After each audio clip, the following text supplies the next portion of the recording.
2, Sunday night, 1. southeast winds 10 to 15 knots. Oh, wait.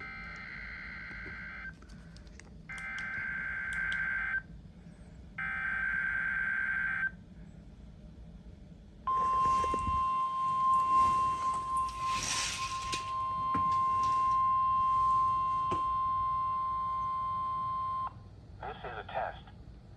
This is a test. This is a test. This is a test of the National Weather Service NOAA weather radio.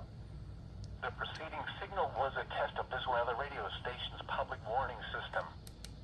During potentially dangerous situations, specially built receivers can be automatically activated by the signal to warn of the impending hazard. Tests of the signal and receiver's performance are normally conducted by the National Weather Service between 10 a.m. and noon each Wednesday. If there is a threat of severe weather, the test will be postponed to the next available good weather day.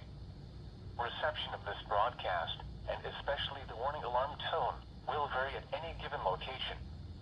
This variability, normally more noticeable at greater distances from the transmitter, can occur even though you are using a good quality receiver in good working order.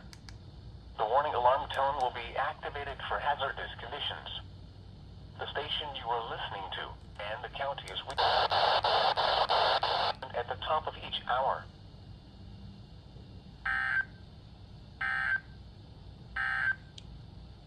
You are listening to NOAA Weather Radio Station WXK67 in San Antonio, broadcasting on a frequency of 162.550 megahertz, originating from the Austin San Antonio Weather Forecast Office.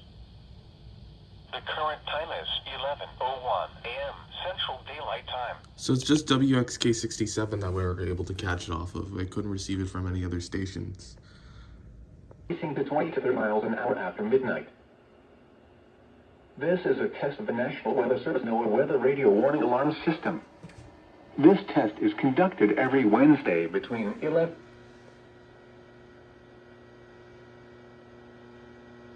It's postponed until Thursday. Again, this is only a test. There is no severe weather in the area at this time. Here are the 2 p.m. South Texas I just weather left. observations. At Lorraine. And Corpus toned it for, I think, probably 6 hours. They toned the weekly test for 6 hours. Or something. I have absolutely no idea why Corpus did this. But somehow, EWX was able to do a better job than Corpus somehow. I don't know.